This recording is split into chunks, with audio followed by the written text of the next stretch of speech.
हरे कृष्ण. सगळ्यांचं स्वागत. तर भक्तिशास्त्री आपला दुसरा क्लास, भगवद्गीता अध्याय नंबर पहिला, श्लोक 14 आपण डिस्कस केला होता. हम्म. तर क्विक रिव्हिजन काय बघितले आपण, की पहिले धृतराष्ट्र याची जी मनस्थिती आहे काय आहे, की तडजोड व्हायला नको म्हणून तो संजयला प्रश्न विचारतो की काय होत आहे तिथे कुरुक्षेत्र, मला सांगा. आणि त्यानंतर दुर्योधन जो आहे याची राजनीती बघतो आपण, मुत्सद्देगिरी, की कशा प्रकारे तो आपल्या स्वार्थासाठी सगळ्यांची खोटी स्तुती करते आणि त्यामुळे काय सगळे नाराज होतात.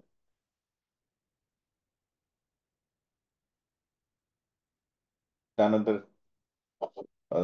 14वा श्लोक जो आहे त्यात प्रथमच, चार्ज नाही का? हम्म. तर 14व्या श्लोकामध्ये प्रथमच काय होत आहे, श्रीकृष्णांचा उल्लेख आलेला आहे. माधव पांडवश्चैव याआधी कौरव आणि पांडव सेनांमधील सर्व सैनिकांची यादी दिलेली आहे, कोण महारथी आहेत, कोण कोण काय सदैव विजय झाले वगैरे. आणि शंखांचं वर्णन झालेलं आहे कौरवांच्या साईडनी. आणि इथे प्रथमच आता पांडवांच्या पक्षातून माधव म्हणजे श्रीकृष्ण आणि पांडव यांच्या शंखांना काय म्हटलंय, दिव्यो शंखो प्रदत्त. पूर्वीचे कौरवांचे जे शंख होते त्यांना दिव्य म्हटलेलं नाही. तर हे एक उदाहरण आहे की बेसिकली युद्धाआधीच पांडव विजयी होणार आहे याची काही चिन्ह आपल्याला इथे दिसतात पहिल्या अध्यायामध्ये. पहिलं काय की स्वतः माधव आहे, ते माधवाचा अर्थ काय, माधव जिथे लक्ष्मी आहे तिथे काय असेल, यश, विजय, भरभराट, ऐश्वर, शांती. तर त्यामुळे आणि माधव म्हणजे स्वतः लक्ष्मीपती श्रीकृष्ण, तर लक्ष्मी तिथे असणार आहे. आणि हे सगळं असल्यामुळे पांडव विजयी होणारच. त्यानंतर इथे आहे, कुठे स्थित आहेत, हे कुठल्या रथावर आहेत, तर अग्नीने दिलेला रथ आहे, तो सगळीकडे जाऊ शकतो तो. त्याच प्रकारे प्रभुपाद लिहितात की कशा प्रकारे हे लिखित आहे, विधी लिखित आहे. जयस्तु पांडुपुत्राणाम येशाम पक्षे जनार्दन. तुम्ही आपल्या जीवनामध्ये श्रीकृष्णांना केंद्रबिंदू करा, तर आपल्याला काय मिळेल, खरं यश जे आहे म्हणजे आध्यात्मिक यश, त्याच्याकडे आपली वाटचाल चालेल. पंचजन्य ऋषिकेशो देवदत्तं धनंजया पौंड्रम दद्मो महाशंखम भीमकर्मा वृकोदरः. त्यानंतर तर आता यांनी पण शंख वाजवायला सुरुवात केली. तर प्रत्येकाच्या शंखांची नावं आहेत. आपण बघू आपल्या म्हणजे आता कलियुगात सगळे आपापली नावं ठेवतात ना, सगळे काही काही गाडींची पण नावं ठेवतात. तिथे शंखांना नावं होते. तर ऋषिकेश हा शब्द कोणाला म्हटलेला आहे, श्रीकृष्ण. ऋषिकेश याचा अर्थ काय आहे, ऋषिक ईश. ऋषिक म्हणजे इंद्रिय आणि ईश म्हणजे स्वामी. तर आपल्या सर्वांच्या इंद्रियांचे स्वामी आहेत ते, म्हणून त्यांना म्हणतात ऋषिकेश. त्यांचा शंख आहे, त्याचं नाव आहे पांचजन्य. हा शंख कसा मिळाला त्यांना, तर पुढे जेव्हा ते चांदीपनी मुनी यांच्या आश्रमात होते, त्यांनी सगळी विद्या संपन्न केली. त्यानंतर जेव्हा गुरुदक्षिणे देण्याचा वेळ आला तेव्हा त्यांनी काय केलं, गुरूंनी सांगितलं की आमचा जो मृत पुत्र आहे त्यांना परत आणा. तेव्हा बलराम आणि श्रीकृष्ण हे समुद्रात जातात, कारण तो समुद्रात बुडाला असतो. तर तिथे बघतात, समुद्र सांगतो की पांचजन्य नावाचा राक्षसाने त्याला खाल्लंय. तर ते तो हा राक्षस जो आहे पंचजन्य, तो त्या शंखात राहतो. तर श्रीकृष्ण काय करतात, त्याला मारतात. पण त्याच्यात तो सापडत नाही. पण येता येता काय करतात श्रीकृष्ण, तो शंख घेऊन टाक. तर श्रीकृष्ण जे आहे ते अं, ज्याचे संपर्कात येतात त्याचा काहीतरी उद्धार करतात. आता हा एक राक्षस मेला, पण त्याच्या नावाचा शंख जो अमर झाला. हिरण्यकशिपूला ठार केल्यानंतर श्रीकृष्ण आणि नरसिंहदेव त्याच्या सिंहासनावर बसले, जो राक्षस होता. पण श्रीकृष्ण म्हणाले की म्हणजे ते म्हणाले की अरे माझाच पार्षद आहे, तर त्याचं ते सिंहासनावर पुढे बसणार नाही, आता कोणाच्या पण सिंहासनावर बसणार. तर ते स्वीकारतात. तर हा त्यांनी आपला शंख वाजवला. देवदत्त धनंजय, धनंजय कोणाला शब्द म्हटलाय? अर्जुन. का म्हटलंय त्याला धनंजय? कारण त्यांनी पांडवांसाठी म्हणजे युधिष्ठिर महाराजांसाठी लागणारी सर्व संपत्ती त्याने गोळा केली होती. आपल्या धनुर्विद्येचा वापर केला त्याने. तो तो यज्ञ केला त्यांनी युधिष्ठिर महाराजांनी. तेव्हा त्याच्यात त्याला खूप काय लागत होतं? पैसे लागत, आय मीन सोनं हवं होतं. तेव्हा त्यांनी हिमालयातून ते आणलं. आणि पौंड्रम हा शंख कोणाचा आहे? भीमाचा. तर भीमाला एक शब्द म्हटलेला आहे. काय म्हटलंय? वृकोदर आणि भीमकर्मा. तर वृकोदर म्हणजे काय? उदर. जे वृक उदर म्हणजे जो भरपूर अन्न भक्षण करणारा वृकोदर.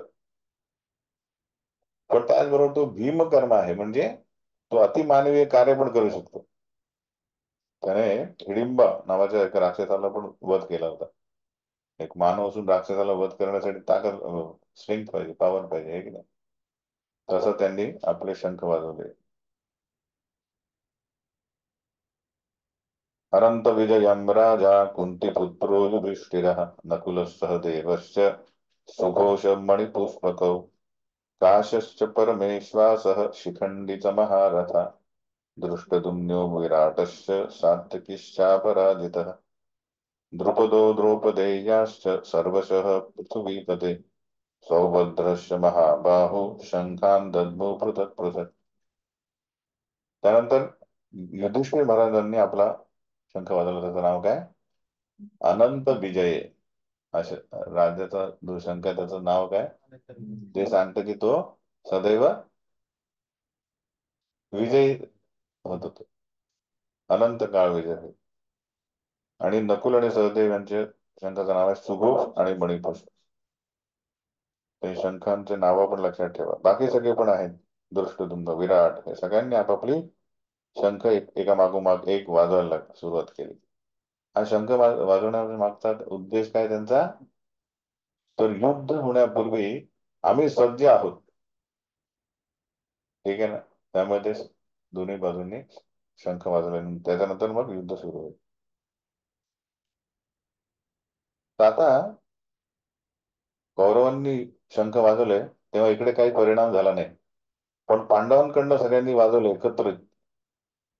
पांडव आणि इतर विराट, द्रौपद, सात्यकी वगैरे असंख्य. तेव्हा काय झालं? सघोषो धार्त राष्ट्राणां हृदयानी व्यदारे नभश्य पृथ्वीं चैव तुमलो अभ्य अनुनादयन. तो शंखनाद ऐकून कौरवांचे हृदय हादरली. आता पांडव आणि कौरवांमध्ये फरक काय आहे? कौरव 18 अक्षौहिणी सेना आहे आणि पांडव फक्त 7. तर खूप नंबर जास्त आहे इकडे. नंबर जास्त आहे, त्यांनी शंख वाजवले तर आवाज जास्त व्हायला पाहिजे. पण पांडवांनी फक्त 7 अक्षरी एवढा वाढत वाजवला तरी यांची हृदयात कापली. का? कारण अधर्म कार्य करताय, त्यामुळे हृदयात काय होईल? धर्माविरुद्ध भीती होईल. तर श्रीकृष्णांप्रती पांडवांचा दृढ विश्वास आहे आणि त्यांच्या सगळ्या पक्षाचा. त्यामुळे त्यांच्या शंखनादामुळे तो जो विश्वास प्रकट होत होता, त्यामुळे त्यांची धृतराष्ट्राची म्हणजे कौरवांची हृदय हादरले. हृदयाने व्यदारयत, हेही एक कारण आहे. युद्ध आधीच हृदय कापत म्हणजे हारणार. जसं पहिले 1980s मध्ये, 1980 मध्ये आपण पहिले बघायचो West Indies versus India, fast bowler यायचे तेव्हा अक्षरशः आपले इंडियन बॅट्समन थरथर थर कापायचे कारण एवढा फास्ट. आणि एकदम विकेट बोल्ड व्हायचे किंवा स्लिप मध्ये कॅच द्यायचे. तर तो कॉन्फिडन्स नाहीये. पण आता नंतर फास्ट बॉलर आले आता आपल्याकडे, नंतर जिंकायला लागले वर्ल्ड कप. पण पूर्वी नव्हते, सगळे स्पिनर होते. तर त्यामुळे काय होतं? प्रॉब्लेम काय? भीती जी आहे तीच आपल्या कौरवांची दाखवते आहे की ते विजय होणार नाही आणि पांडव विजय होते.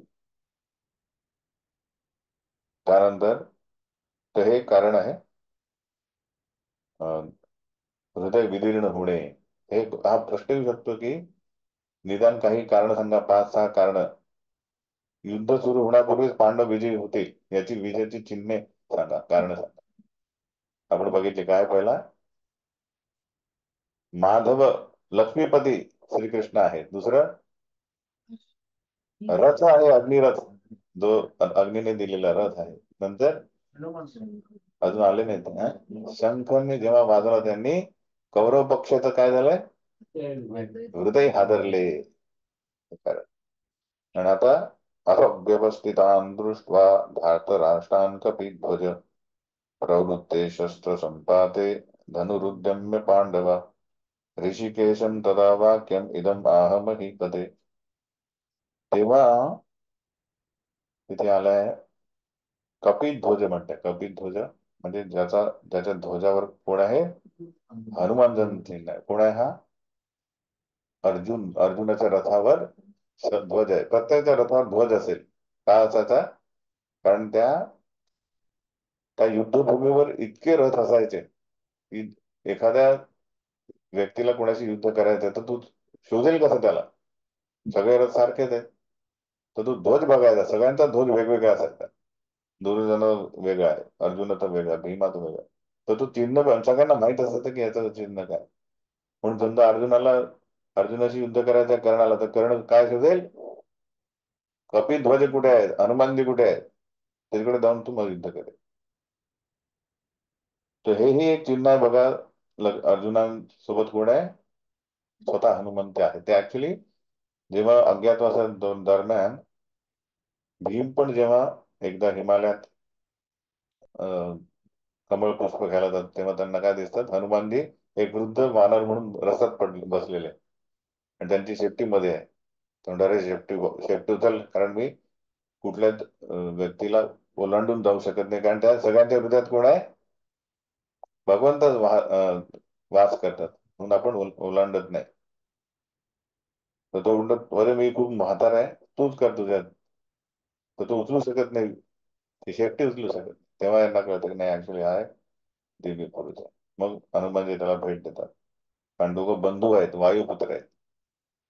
तर भीम त्यांना विनंती करतात की हनुमानजी आमच्याकडनं तुम्ही युद्ध करा. तर म्हणतात मी करणार नाही, कारण मी केलं तर ते 2 मिनिटात युद्ध संपून जाईल आणि श्रेय मिळणार नाही अर्जुनाला.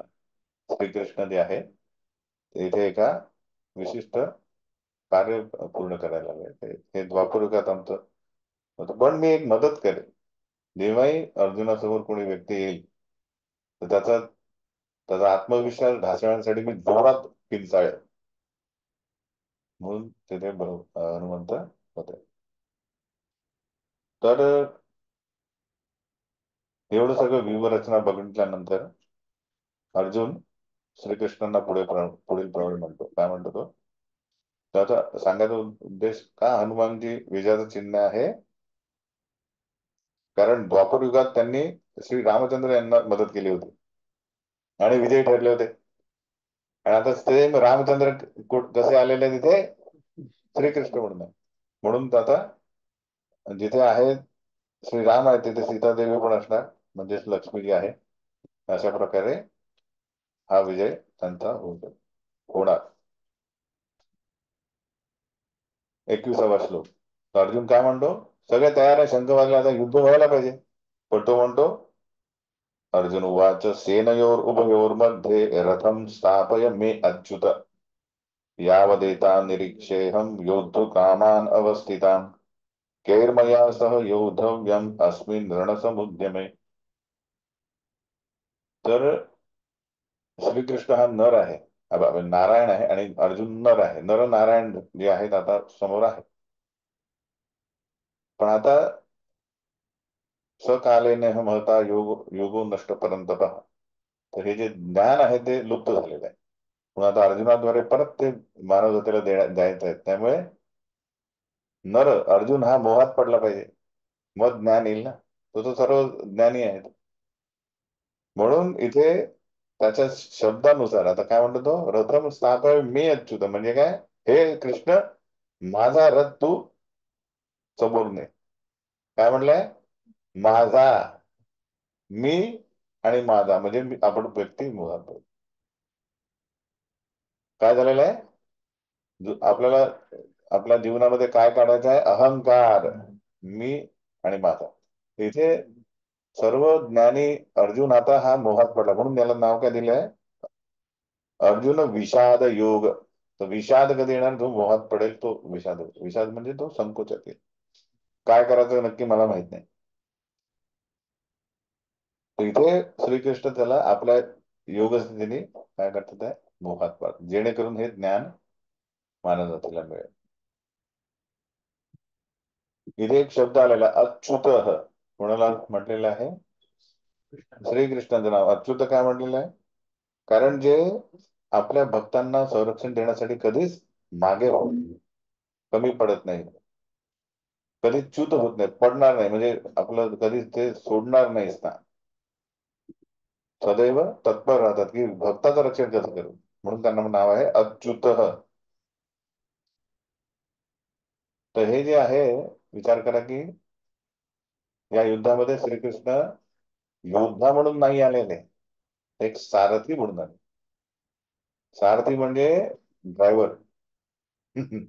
ड्रायव्हरची पोस्ट आपण म्हणतो कधी एवढी म्हणजे हे नसते, काय म्हणतात त्याला, जास्त मानदायक नसते, हे की नाही?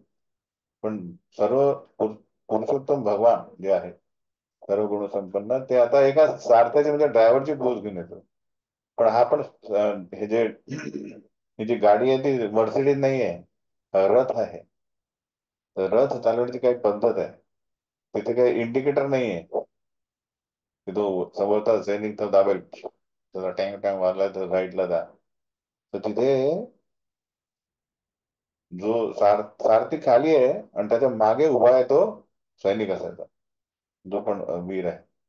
तर कुठे जायचं आहे त्याच्यासाठी, आणि एवढा आवाज होत आहे तिथे. युद्ध म्हणजे काय?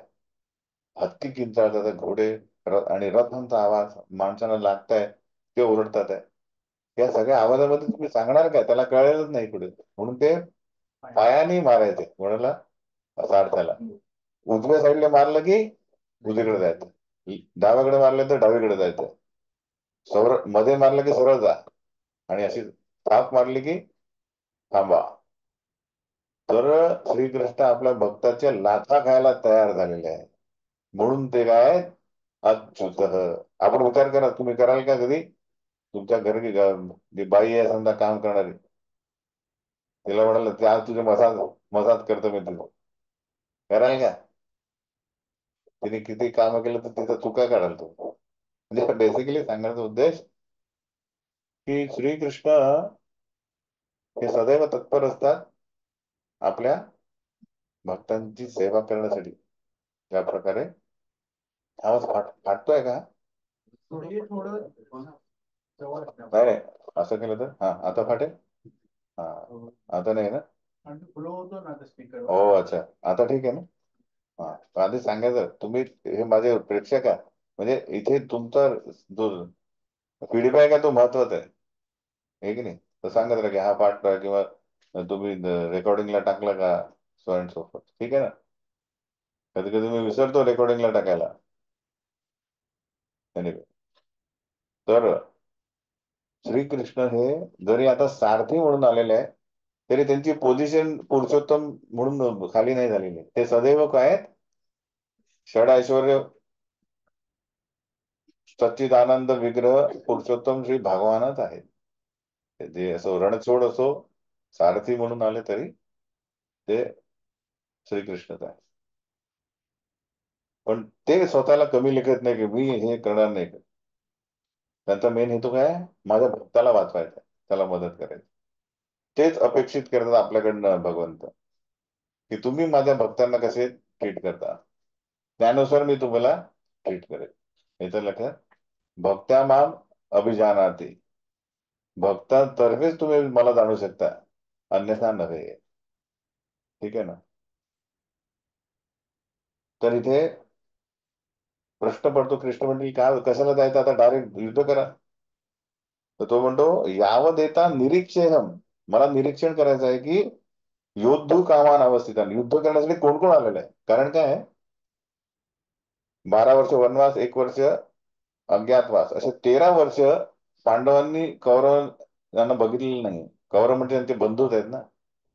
भीष्म आहे, द्रोण आहे, सगळे सगळे विराट, ते आय मीन बाकी सगळे जे आहेत, तर त्यांच्याकडनं कोण कोण आहेत मला बघायचं. 13 वर्षात कोण मुलं मोठे झाले ते पण उभे आहेत का? अधर्माचे भाव. कैर्मया यह कैर्मया सह योद्धव्य, माझ्याशी युद्ध करण्यासाठी कोण कोण आलं मला बघायचंय. म्हणून तुम्ही काय करा, मध्यभागी घेऊन जा हा रथ.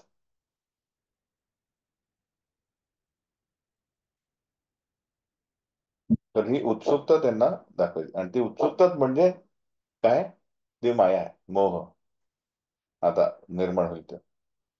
योत्समानानवेक्षेऽहं य एते अत्र समागतः धार्तराष्ट्रस्य दुर्बुद्धे युद्धे प्रिय चिकीर्षवा. त्याचं काय म्हणणं आहे की हे धार्तराष्ट्र म्हणजे दुर्योधन आणि बांधव यांच्या दुर्बुद्धीला साथ देणारे कोण कोण आलेले आहेत.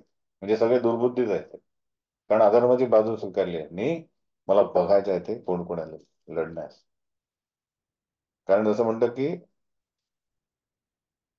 जसा ग्रुप ते एकच चट्टेबट्टे असतात, म्हणजे असं म्हणतात ना, जसा एक लीडर असतो त्याच्या मागचे त्याचे फॉलोअर असतात, हे की नाही, एका माळ्यातील मणी असतात ते. म्हणून दुर्योधनाच्या बाजूला म्हणजे ते सगळे त्याच्यासारखेच असतात. मला बघू द्या. आणि एक जो योद्धा असतो काय असतो राजा, तो प्रतिपक्षाचा काय करतो, त्याच्या बळाचा अंदाज घेतो. तर कोण कोण आलेला आहे त्याच्यानुसार, मोठा असेल तर मग आता काय स्ट्रॅटेजी करायची वगैरे. तर संजय म्हणतात, एव मुक्तो ऋषिकेशो गुडाकेशेन भारत सेनयोर उभयोर मध्ये स्थापयित्वा रथोत्तम. आता अर्जुनाने म्हटल्यानंतर श्रीकृष्णाने काय केलं, आपला रथ त्यांनी मध्यभागी नेला. तिथे एक शब्द आलेला आहे, ऋषिकेश आलेला आपण बघितलाय, गुडाकेश म्हणून आले. गुडाकेश म्हणजे हा कोणाला म्हटलंय, अर्जुनाचा. तर अर्जुन हा असा व्यक्ती आहे ज्याने, तो इतका महत्वाकांक्षी आहे बेसिकली. त्याला द्रोणाचार्याकडनं सर्वोत्कृष्ट धनुर्धर बनायचं त्यांनी पहिलेच सांगितलं होतं, आणि त्यासाठी मी काय सर्व तयारी करण्यासाठी तयार आहे, आय मीन सर्व काही करायसाठी तयार आहे त्यांनी सांगितलं. तर हा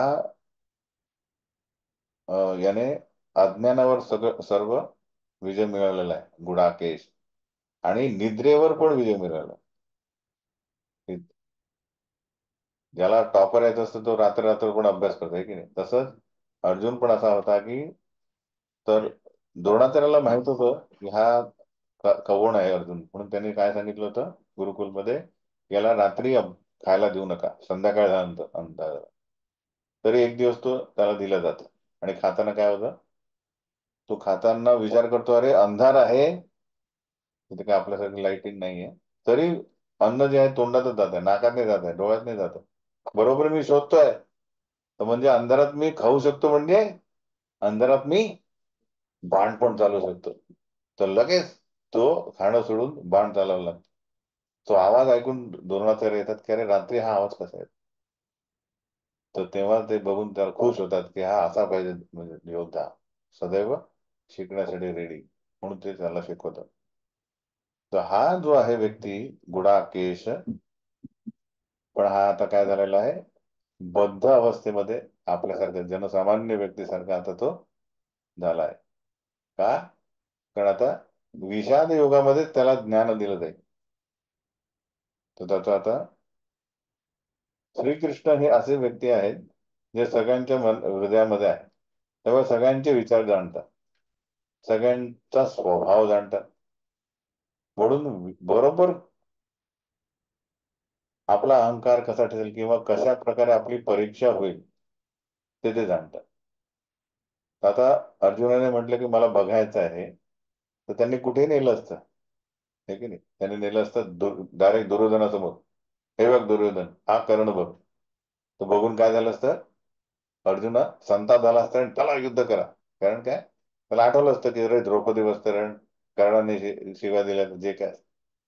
पण कुठे नेलं बघून त्यांनी, भीष्म द्रोण प्रमुखता सर्वेषां च महीक्षिताम उवाच पार्थ पश्येताम समवेतान कुरुनीती. जिथे तो जास्त मोहात पडेल, युद्ध नाही करणार, म्हणजे आपला कर्तव्यामध्ये मागे पडेल. कारण कोणाला मारायचं त्याला आता, तो म्हणतो हे बघा भीष्म आणि द्रोण, जे त्याचे काय होते, स्नेहाचे पात्र, की ज्यांनी आपल्या वडिलांप्रमाणे त्याचं हे केलं, संगोपन केलं. कोण ते? भीष्म. आणि अतिप्रिय गुरु, तर तिथे टेस्ट परीक्षा येतात. हे श्रीकृष्ण करू शकतात.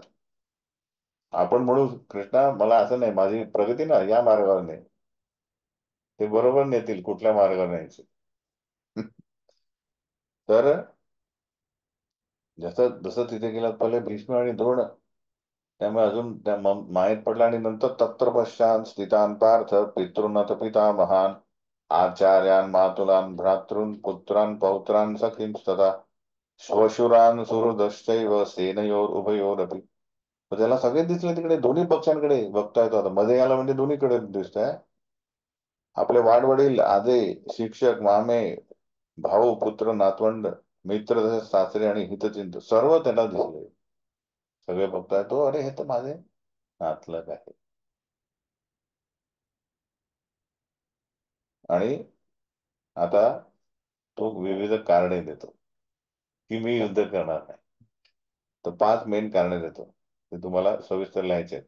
त्याचं मेन टायटल पहिला काय आहे? तान समीक्षच कौंतेय सर्वान बंधून अवस्थिता कृपया परयाविष्टो विशिदन इदम अब्रवीत. काय होतं त्याला? नातेवाईकांबद्दल करुणा निर्माण होते. काय झालं पहिलं कारण? करुणा निर्माण झाली. कृपया परयाविष्टो, तो म्हणतो हे सर्व माझे मित्र आणि नातेवाईक आहे, ते बघून माझ्या हृदयामध्ये करुणा निर्माण झाली. म्हणून तो म्हणतो, अर्जुन, दृष्ट्वैवं स्वजनं कृष्ण युजुत्सुं समुपस्थितं सिदन्ति मम गात्राणि मुखं च परिशुष्यति. आता हा जो तुम्हाला जो एक प्रश्न आहे, काय विविध कारणे द्या, तर हे पहिलं कारण जे आहे करुणा, ते तुम्हाला श्लोक नंबर 28, 29, 30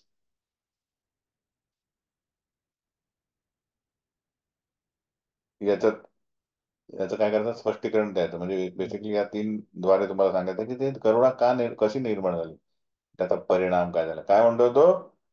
दृष्ट्वैवम स्वजनम कृष्ण, माझ्या स्वजनांना बघून माझं काय झालेलं आहे, सिदंती मम गात्राणी, माझ्या शरीराच्या सर्व अवयवांना कंप फुटला. मुखमच्या परिशुष्यती, मुख कोरडे पडले, म्हणजे कम्प्लिटली तो मोहात पडला. आहे क्षत्रिय, युद्धभूमीवर आता युद्धासाठी तयार असून तो आता एकदम साधारण व्यक्तीसारखा झाला. कारण काय? समोर आपले नातलग. तर प्रभुपाद 2 गोष्टी आहेत. प्रभुपाद तात्पर्यामध्ये लिहितात की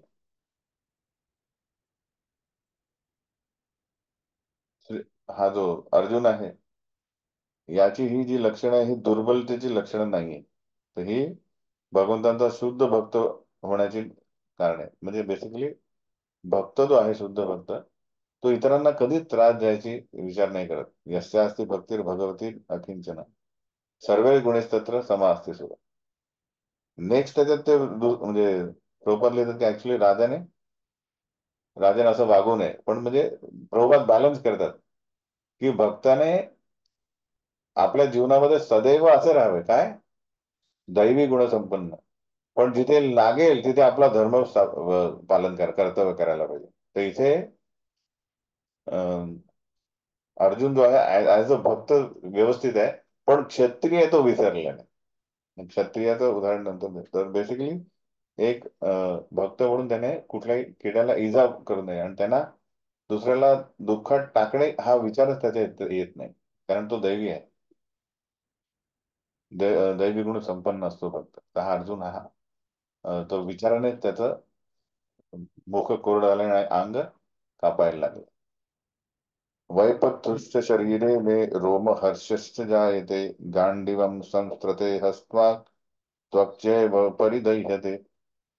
त्याच्या शरीराला कंप फुटलाय आणि शरीरावर रोमांच उभे राहिले आणि हातातून गांडीव धनुष्य गळू लागले. त्वचेचा दाह होत आहे, ही लक्षणे आहे सगळी की तो त्या पूर्णपणे करण्यात कृपया विष्ट झालेला आहे. तर प्रभुपाद लिहितात की शरीरात कंपन दोन प्रकारे होऊ शकते.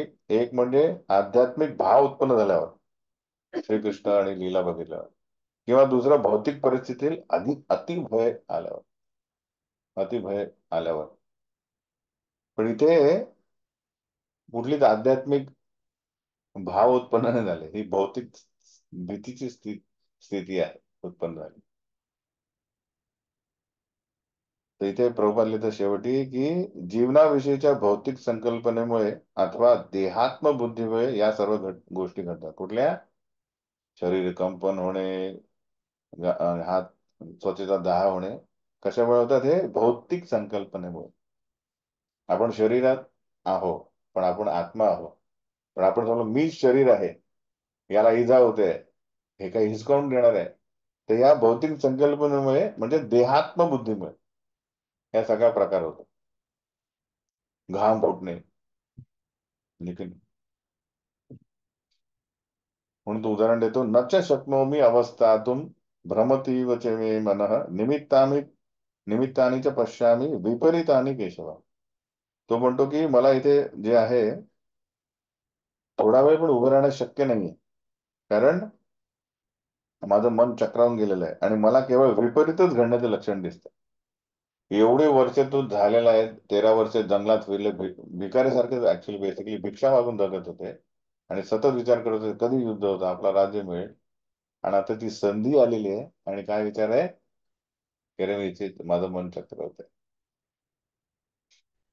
इथे प्रभुपाद लिहितात की ही सगळी परिस्थिती येते आहे भौतिक गोष्टींवरील आत्यंतिक आसक्ती आपल्या सर्व मनुष्याला या गोंधळलेल्या अवस्थेत टाकते. काय होते?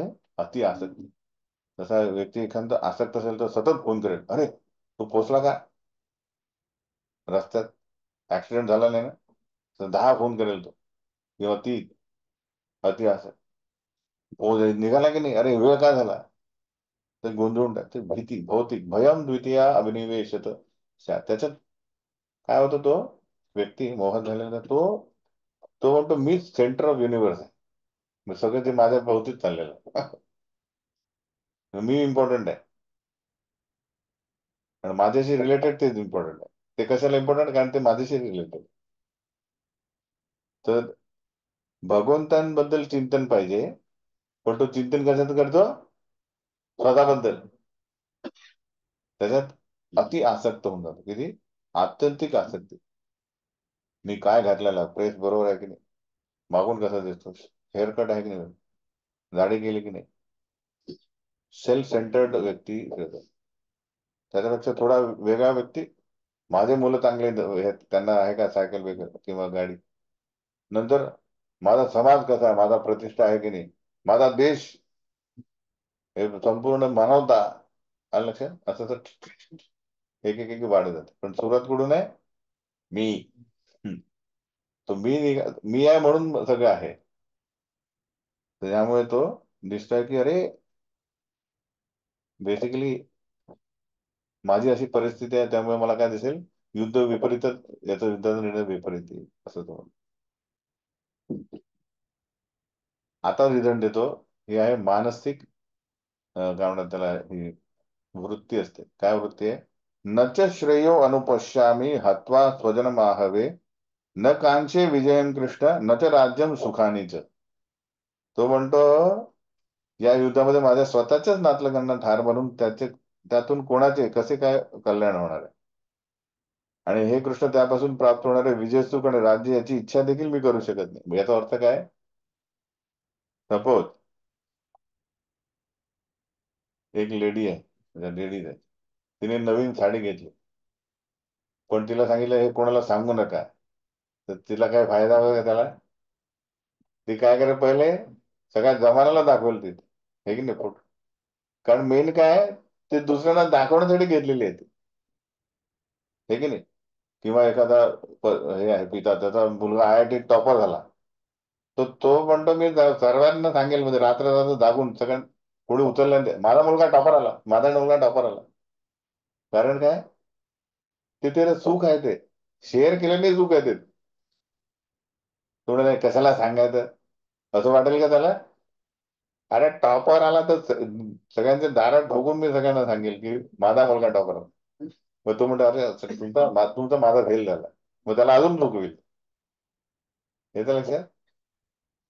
तर भौतिक आनंद कसा आहे, तो आपला जो आपला विजय जो आहे तो साजरा करून काय करतो तो, आपला जो सक्सेस आहे, विजय, तो लोकांना सांगून तो आनंद मिळतो. तर आता इथे काय होणार आहे, अर्जुन म्हणतो मी सगळ्यांना मारून टाकलं, सगळे माझे कोण आहेत, नातेवाईक आहे, मी जिंकलो, कोणाला दाखवणार आहे मी, सगळे मेलेले आहेत. मग मी एकटा राहून काय सुख कसं येणार. दाखवायचं काय आहे, नातेवाईकांना दाखवायचं. तर बेसिकली ही एक स्वार्थी वृत्ती आहे बेसिकली, प्रत्येक व्यक्तीचं असतं तसं. तर आपला ऍक्च्युअल स्वार्थ कोण आहे, श्रीकृष्ण गाठणे, विष्णू. प्रत्येकाने काय प्रयत्न करायला पाहिजे, शेवटी विष्णू स्मरण म्हणजे श्रीकृष्ण स्मरण झालं पाहिजे, तेव्हा कुठे आपण बघून दम जाऊ. पण या शारीरिक संबंधामुळे आपण इतके आकर्षित होतो, मी आणि नंतर माझे, मी आणि माझे, माझे पहिले नसतात. पहिले मी असलं की मग जे जे एखादी कार आहे ती शोरूम मध्ये आहे, तिकडे कोणी त्याला मारलं तर तुम्ही काही तुम्हाला फरक पडणार नाही. पण जेव्हा तुम्ही पेमेंट केलं की तो खाली पण अरे व्यवस्थित देते, ते खाली आणता तो त्याला खर्चटलं तर त्याला शिवाय मारलं. 5 मिनिटं आधी ती तुमची नव्हती, पण पेमेंट दिलं तर तो म्हणतो व्यवस्थित आणि खर्चटलं नाही पाहिजे. काय झालं ना आता, माझ्याशी कनेक्टेड झाले गाडी. तर हा जो प्रकार आहे, हा जो संबंध आहे आकर्षित, शारीरिक भौतिक संबंध, हा आसक्तीला नेतो. आणि मग तो आपला स्वार्थ जो आहे, श्री विष्णू स्मरण करणे, तर शरीर आणि आत्मा यांचं अशा प्रकारे कार्य करायला पाहिजे की तुम्ही म्हणजे आपण जीवनात, की शरीर आणि आत्मा व्यवस्थित चालायला पाहिजे, तेवढं कार्य करायचं. सनातन काल मैं टिकूंगा यहाँ पे, त्याच्यासाठी हे कोणी टिकलं नाहीये. अमाप संपत्ती जमा केली आणि ती उपभोगायला वेळ नाही, तो वेळ व्यर्थ आहे. जास्तीत जास्त वेळ आपण आध्यात्मिक प्रगतीसाठी करायला पाहिजे. हा मनुष्य जन्माचा मेन काय ध्येय आहे, उद्देश आहे. तर इथे अर्जुन हा, कोण बोलतोय, अर्जुन आता मोहात भविष्यात योग आहे. तो म्हणतो मला आनंद नाही मिळाला म्हणून मला ही युद्धाची विचार पण नाही करू शकत आता मी. तो म्हणतो किं नो राजेन गोविंद, किं भोगैर्जीवितेन वा, येषाम अर्थे कांक्षितम नो राज्यम भोगा सुखानि च, तैमे अवस्थिता युद्धे प्राणां त्यक्त्वा धनानि च, आचार्य पितरा पुत्रा तथैव च पितामहा, मातुला श्वशुरा पौत्रा शाल्या संबंधिनस्तथा, एतान्य हन्तुमिच्छामि घ्नतोऽपि मधुसूदन, अपि त्रैलोक्य राजस्य हेतो किन्नु मही कृते, निहत्य धार्तराष्ट्रान्न का प्रीती जनार्दना. आता आपण एक नवीन पैलू बघू,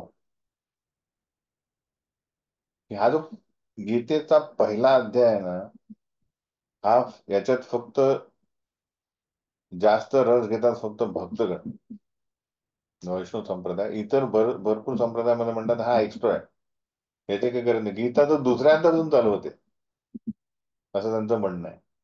कारण इथे काय फक्त युद्धाची तयारी सांगितली आहे, है ना, युद्धात कोण कोण आहे हा कोण.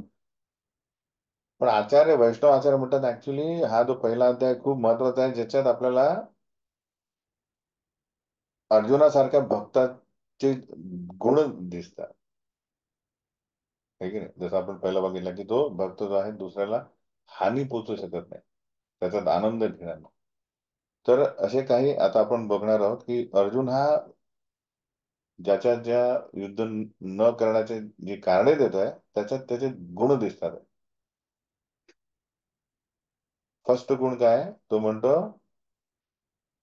किम नो राजेन गोविंद, किम भोगेर जीवितेन.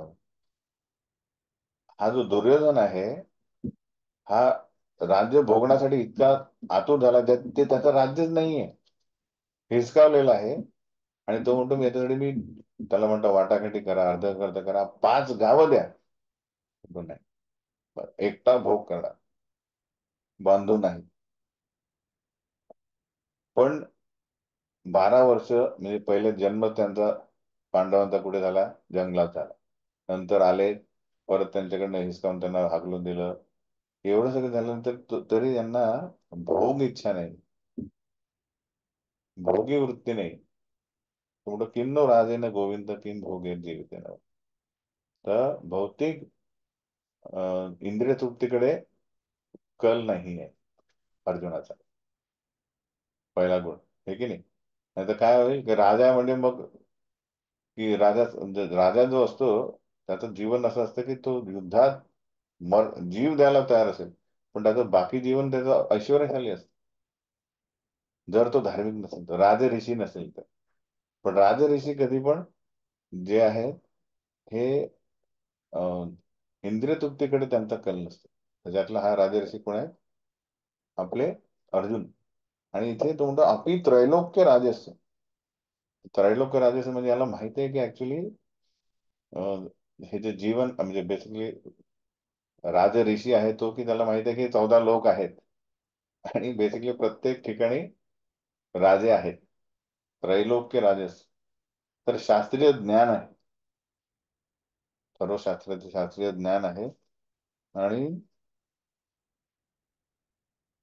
पुढे पुढे जे आहे तो सांगतो की भैक्यम अपी हो लोक आहे दुसऱ्या अध्यायामध्ये, की तो मी हे राज्य नको, याच्यापेक्षा मी काय करतो, भिक्षा मागून जगेल. तो विचार करा, राजबिंडा जो व्यक्ती आहे तो कशाला भीक मागायला तयार होईल.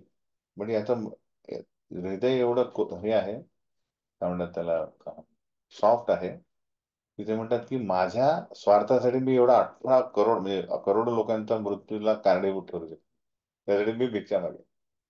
हे दैवी गुण याच्यात दिसतात. तर हा काय म्हणतोय, हे गोविंद, ज्यांच्यासाठी या राज्याची सुखाची व जीविताची देखील इच्छा करावी, तेच आता या रणांगणावर आहे. म्हणजे मी दुसऱ्यांशी युद्ध करून हे राज्य वगैरे मी यांना दाखवू शकलो असतो, पण हेच माझ्या समोर उभे आहेत आणि माझ्याशी युद्ध करायला सज्ज झाले, तर म्हणून मला याचा सर्वांचा काय लाभ आहे? म्हणून मी हे पृथ्वीच काय, तर तिन्ही लोकांच्या राज्याच्या बदल्यातही मी त्यांच्याशी लढण्याशी तयार होणार नाही. हा दुर्योधन पृथ्वीतलं हे राज्य मिळवण्यासाठी एवढी धडपड करताय. अर्जुन म्हणतो जर अशी, असं मला माझ्या नातेवाईकांशी युद्ध करायचं असेल, तर मला त्रैलोक्य पण मिळालं तरी मी ते त्यासाठी करणार नाही. एवढा डिटॅच आहे, अनासक्त. दुर्योधनाला दिले तर म्हणतो मी यांचा छळ करून मारला तर तुम्हाला त्रैलोक्य मिळेल, म्हणून करतो मी छळ तरी.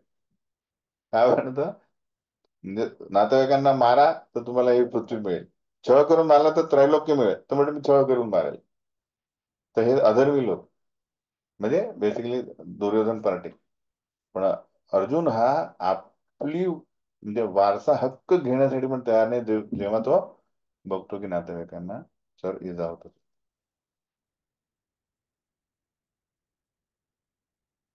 तर इथे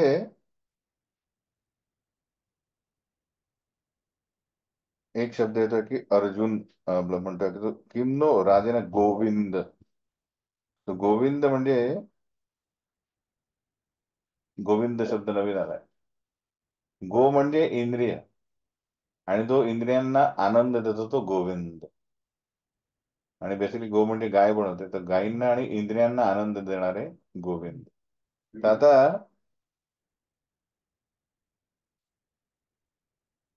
आपण श्रीकृष्णांची सेवा करून त्यांच्या इंद्रियांना काय करायला पाहिजे, आनंद करायला पाहिजे. सेवक जो आहे तो स्वामींची सेवा करतो, ठीक आहे, त्याचं ते काय म्हणतात त्याला, त्याचं कर्तव्य आहे. तेव्हा कुठे त्याला आनंद मिळेल. म्हणजे जसा ते ड्रायव्हर आहे, तो आपल्या स्वामीला म्हणतो, स्वामी म्हणतो चलो इधर चलो, थोडं येतो, त्याला सॅलरी मिळते शेवटी, हे की नाही, कारण काम केलं तर सॅलरी मिळेल, सुख मिळेल. पण नेक्स्ट म्हणतो अरे रोज रोज इधर काय जाना साहब, चलो आज इधर जाते जरा घूमने जाते, त्याला नोकरीमधून काढून टाकतील, की मैं जो बोलतो वो करने का.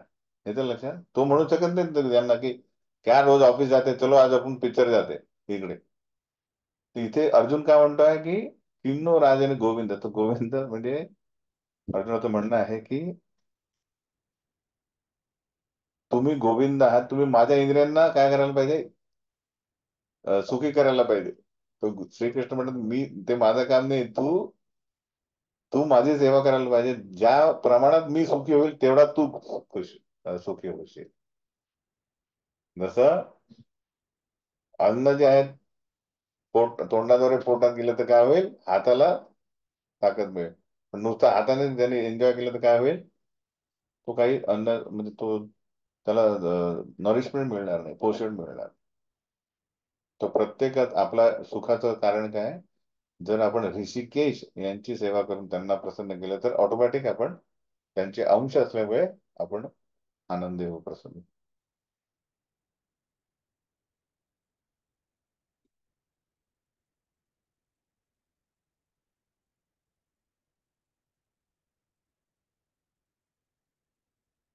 तर श्रीकृष्ण काय म्हणतात आहे की प्रभुपाद तात्पर्यामध्ये लिहितात आहे की जरी तो म्हणतोय की श्रीकृष्णानेच हे सर्व करावं बेसिकली, तर श्रीकृष्ण म्हणतात की पुढे 11व्या अध्यायामध्ये की तू फक्त निमित्त मात्र हो, मी यांना पहिलेच मारलेले आहे. 11व्या अध्यायामध्ये विराट रूपात ते दाखवतात. तर निमित्त आणीच्या पश्चामी जो आला ना शब्द, त्याच्यात ते म्हणतात की तू मागच्या ह्याच्यात, तर तो फक्त हो. पण इथे काय झालेलं आहे, मोहात आल्यामुळे तो युद्ध करायला तयार नाही, कारण करुणा आलेली आहे. आता श्लोक नंबर 36 मध्ये तो म्हणतो आपल्याला पाप लागेल म्हणतो. दुसरं कारण काय, युद्ध केल्याने मला पाप लागेल. पापमेवाश्रयेद अस्मान हत्वैतानाततायिना तस्मान् नरहा वयं हन्तु धार्तराष्ट्रान् बांधवा स्वजनम ही कथम हत्वा सुखिनो श्याम माधवा. तो म्हणतो या आततायी आक्रमकांना आम्ही जर ठार मारले तर आम्हाला पाप लागेल. कुठल्या क्षत्रियाने युद्धामध्ये किती जणांना मारलं प्रतिपक्षाला, त्याला पाप लागत नाही, कारण त्याचं ते कर्तव्य आहे. पण हा आणि समोरचे काय तर आतताई आहे. तर काय युद्धामध्ये क्षत्रिय क्षत्रिय फाईट केला, तो मेला तर ते दोघे स्वर्गात जातात. उलटा आतताईला मारलं तर हे आवश्यक आहे, तर पाप लागणारच नाही. आतताईचा अर्थ काय होतो की जे या 6 प्रकारे लोकांना मारतात ते त्यांना म्हणतात आतताई. पहिला काय, विष देऊन जर कोणी कोणाला मारलं तर व्यक्ती कोण, तो आतताई झाला. कारण काय, छल करून मारला, आतताई. दुसरा आहे जो घराला आग लावून मारतो, जो घातक किंवा तीक्ष्ण शस्त्रांनिशी हल्ला करतो,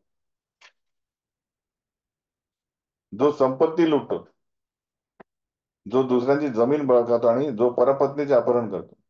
ते हे 6 गोष्टी करणारे यांना म्हणतात आतताई. आणि शास्त्रानुसार यांना त्वरित ठार मारले तरी कुठल्याच प्रकारे पाप लागत.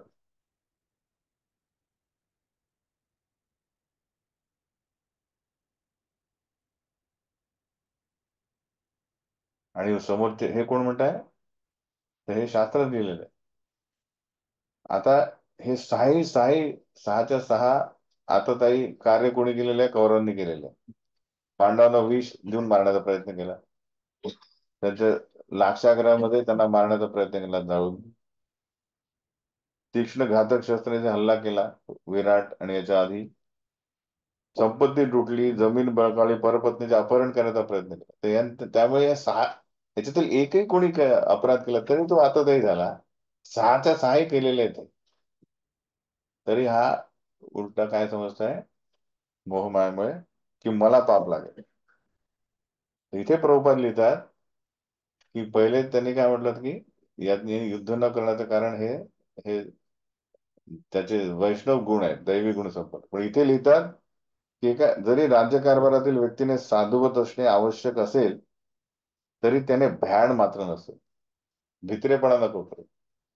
इथे उदाहरण दिलं की भगवान श्री राम यांनी रावणाला काय दिलं, रावणाला ठार केले, कारण त्यांनी अपहरण केलेलं.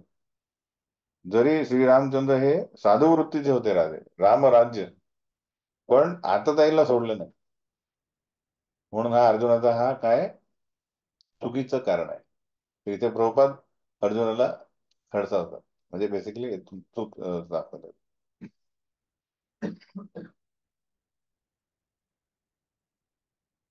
यद्यपेतेन पश्यन्ति लोभोपहत चेतसा कुलक्षय कृतं दोषं मित्रदोहे च पातकम् कथं न ज्ञेयमस्माभिः पापाद् अस्मान् निवर्तितुम् कुलक्षय कृतं दोषं प्रपश्यद्भिर्जनार्दना. तर आता तो काय म्हणतोय की जरी लोभाने प्रभावित झाल्याने या लोकांनी आपल्या कुटुंबाची हत्या करण्यामध्ये आणि आपल्याच मित्रांशी भांडण करण्यामध्ये दोष दिसत नसला तरी सुद्धा कुटुंबाचा नाश केल्यामुळे होणाऱ्या अपराधांची जाण असताना आम्ही अशा पापकृत्यामध्ये का सहभागी व्हावे. तिसरं कारण काय आहे, तो म्हणतो कुटुंबाचा नाश. तर कुटुंबाचा नाश होण्याचं नंतर याचा काय म्हणतात त्याला, हळुवारपणे हा दीर्घ विचार करणारा व्यक्ती आहे. तो म्हणतो की मी का सांगतोय मी युद्ध नाही करणार, कारण जर यांना मी मारले तर काय हो, कुटुंबाचा नाश होईल. आणि पुढे पुढे 39, 40, 41, 42, 43 या श्लोकामध्ये तो हळुवारपणे पूर्ण समाज कसा भ्रष्ट होईल ते सांगतात. म्हणजे काय विचार करणारे आहे अर्जुन. त्वरित नाही, म्हणजे श्रेयस आणि प्रेयस असतं. श्रेयस आणि प्रेयस म्हणजे दोन कार्य कसले आहे की प्रेयस म्हणजे त्वरित लाभ होत आहे का, अरे इथे इन्व्हेस्ट करा लगेच करोड रुपये होता, त्याला म्हणतात प्रेयस.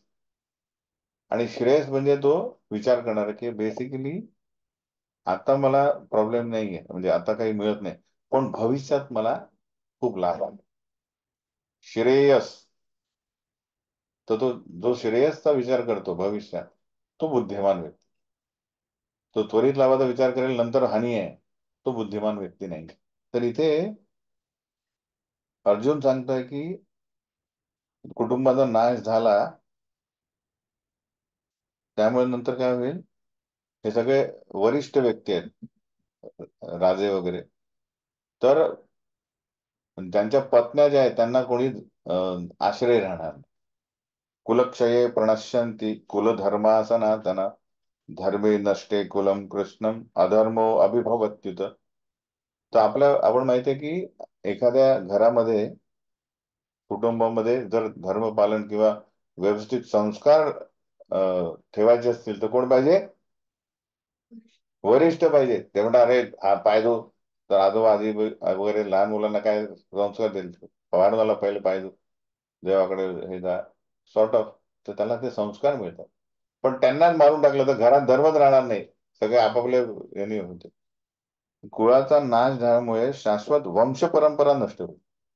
त्यांना माहीतच पडणार नाही की अरे आपण काय काय करत होतो. ते वडील जेव्हा वरिष्ठ व्यक्ती सांगतात की आपण असं असं वागायला पाहिजे, ते नसतील तर परंपरा नष्ट झाले, त्यामुळे उर्वरित कुटुंब अधर्मात गुंतले जाते. तर आपल्याकडे काय अधर्म, टीव्ही. आता आपला कोणा मेन टीव्ही मुळे सगळे जे सांगितले ते आपण करतो, कारण वंश परंपरा गेलेली, वरिष्ठांचं कोणी ऐकत नाही. तर प्रभुपाद या तात्पर्यामध्ये व्यवस्थित लिहितात की खूप महत्वाची जी श्लोकांमधले प्रभुपादांचं तात्पर्य की कुटुंबातील व्यक्तींचे योग्य संवर्धन होऊन त्यांना आध्यात्मिक मूल्यांची प्राप्ती होण्यास सहाय्यक अशा धार्मिक परंपरेबद्दलची अनेक तत्वे वर्णाश्रम संस्थेच्या पद्धतीमध्ये सांगण्यात आली आहे. वर्णाश्रम म्हणजे अशी संस्था की आपल्या, जसे ब्राह्मण, क्षत्रिय, वैश्य, शूद्र हे वेगवेगळे जे आहेत ते त्यांच्या वैयक्तिक वंश परंपरेमधील काय काय कार्य कसे करायचे जेणेकरून आपल्याला काय होईल, आध्यात्मिक मुलाची प्राप्ती होईल. तर याची व्यवस्थित पद्धती असते वर्णाश्रम. एकमेकांना सहाय्य करू, डोकं, हात, उदर आणि पाय एकत्र एकमेकांची सेवा करतील तेव्हा शरीर सुदृढ राहील, हे की नाही. जन्मापासून ते मृत्यूपर्यंत होणाऱ्या सर्व पवित्र संस्कारासाठी कुटुंबातील वरिष्ठ व्यक्ती जबाबदार असतात. त्यांना माहित आहे, अरे आता हे कर ते कर. पण अशा ज्येष्ठ व्यक्तींच्या मृत्यूमुळे कुटुंबातील वंशपरंपरा संस्कार नष्ट होतात. त्यामुळे कुटुंबातील तरुण सदस्य अधार्मिक गोष्टीत प्रवृत्त होतात आणि मग आध्यात्मिक मुक्तीची संधी गमावतील. मेन काय आहे, वर्णाश्रम धर्म कशासाठी आहे? हळुवारपणे प्रगती करून मोक्ष प्राप्तीसाठी प्रयत्न करतात. पण ते न केल्यामुळे, अधर्म केल्यामुळे मोक्ष मिळणार नाही. अधर्मात भी भवात कृष्ण प्रदुष्यंती कुलस्त्रिया स्त्रीषु दृष्टासु वार्ष्णेय दुष्टासु वार्ष्णेय जायते वर्णसंकरा.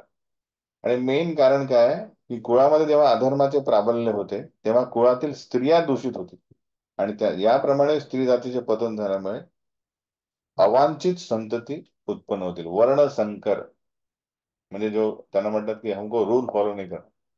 प्रभुपाद लिहितात हिपीज, हिपीज म्हणजे वर्णसंकर होते. ते म्हणतात कुठलाही 30 वर्षाच्या वरती त्याचं वय असेल, 31 त्याचं आम्ही काही ऐकणार नाही. म्हणजे आम्ही युवा आहे, हम लोग खुद करेंगे. आलं लक्षात? हा पण श्लोक तात्पर्य खूप महत्वाचा आहे. प्रभुपाद लिहितात जीवनातील शांती, भरभराट आणि आध्यात्मिक प्रगती यासाठी समाजातील सभ्य लोकांची संख्या ही मूलभूत आधार आहे. जे समाजामध्ये सभ्य लोक असतील तर ते तिथे शांती राहील, भरभराट होईल. राष्ट्राच्या आणि समस्त लोकांच्या आध्यात्मिक उन्नतीसाठी योग्य आणि चांगल्या लोकांची समाजामध्ये संख्या वाढावी यासाठीच वर्णाश्रमातील मूळ तत्वांची रचना करण्यात आली. कोणी वर्णाश्रम स्थापन केलाय? कृष्ण म्हणतात चातुर्वर्ण मया सृष्टम, मी केलेली आहे ती. कशासाठी? इथे सनातन काळासाठी राहण्यासाठी नाही, की हळुवारपणे तुम्ही काय करा, उन्नती करा आणि मोक्ष प्राप्त करा, त्यासाठी रचना केली. पण अशी जी तर अशी सभ्य संतती कशामुळे होते?